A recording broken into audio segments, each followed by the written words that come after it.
Ya, puji Tuhan, selamat pagi. Kita bertemu lagi dalam program kita setiap hari Kamis, di mana kita boleh merenungkan kebenaran firman Tuhan.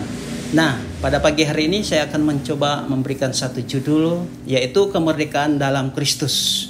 Galatia 5 ayat 1, mari kita baca sama-sama. Supaya kita sungguh-sungguh merdeka, Kristus telah memerdekakan kita. Karena itu, berdirilah teguh dan jangan mau lagi dikenakan kuk perhambaan.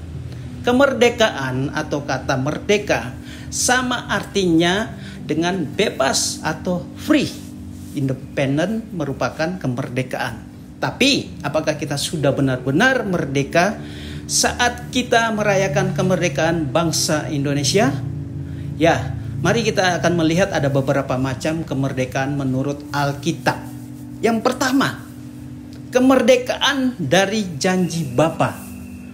Tuhan menjanjikan berkat Abraham bagi kita. Kita boleh lihat di dalam kitab Kejadian pasal 12 ayat 1 sampai yang ketiga. Di situ firman Tuhan berkata, berfirmanlah Tuhan kepada Abram, pergilah dari negerimu dan dari sanak saudaramu dan dari rumah bapamu, ini ke negeri yang akan kutunjukkan kepadamu. Aku akan membuat engkau menjadi bangsa yang besar dan memberkati engkau serta membuat namamu masyhur, dan engkau akan menjadi berkat. Aku akan memberkati orang-orang yang memberkati engkau dan mengutuk orang-orang yang mengutuk engkau, dan olehmu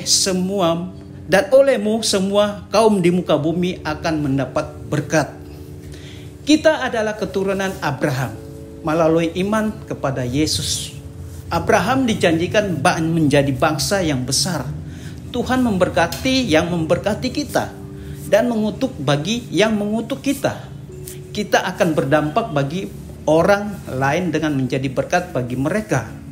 Berkat itu ada pada kita lewat pengorbanan Yesus di kayu salib.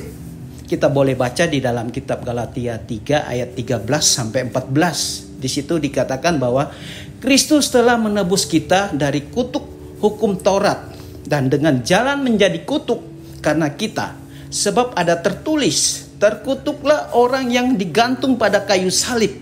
Yesus Kristus telah membuat ini supaya di dalam Dia berkat Abraham sampai kepada bangsa-bangsa lain. Sehingga oleh iman kita menerima roh yang telah dijanjikan itu. Poin yang kedua, kemerdekaan dari hukum Taurat. Galatia 5 ayat yang keempat. Di situ dikatakan begini, kamu lepas dari Kristus, jikalau kamu mengharapkan kebenaran oleh hukum Taurat, kamu hidup di luar kasih karunia.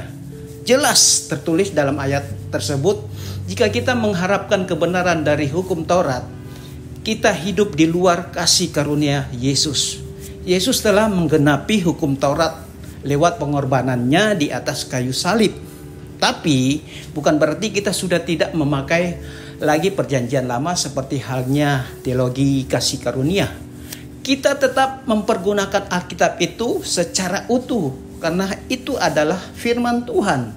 Itu hal yang kedua. Hal yang ketiga, poin yang ketiga, merdeka dari perbuatan daging. Kita boleh baca di dalam Galatia 5 ayat 16 sampai 18. Dengan hidup oleh roh, kita dimerdekakan dari perbuatan daging. Karena roh dan daging bertentangan, di mana perbuatan daging selalu menyangkut kepada kesenangan dunia. Di antaranya, saudara, percabulan, kecemaran, hawa nafsu, penyembah berhala, sihir, perserutuan, perselisihan, iri hati, amarah, kepentingan diri sendiri, perceridraan, roh pemecah, kedengkian, kemabukan, pesta pora, dan sebagainya. Tapi mari kita hidup oleh roh, karena buah roh adalah kasih, sukacita, damai sejahtera, kesabaran, kemurahan, kelemah lembutan, kesetiaan, dan penguasaan diri. Galatia 5 ayat 23, di situ dijelaskan tentang buah roh. Jadi hal yang ketiga itu kita boleh lihat. Dan hal yang keempat, Bapak Ibu Saudara-saudara, merdeka dari dosa. Kita boleh baca di dalam Roma 6 ayat yang ke-18. Di situ dikatakan bahwa kamu telah dimerdekakan dari dosa dan menjadi hamba kebenaran. Kita dimerdekakan dari dosa saat Yesus mati di kayu salib, Bapak Ibu Saudara-saudara. Dan kalau kita dimerdekakan dari dosa, berarti kita menjadi hamba kebenaran. Cuma Yesus yang bisa memberikan kita kemerdekaan yang sesungguhnya dari dosa. Dosa hanya membuat kita menderita, Bapak Ibu Saudara-saudara. Sakit, jauh dari Tuhan, kehilangan berkat.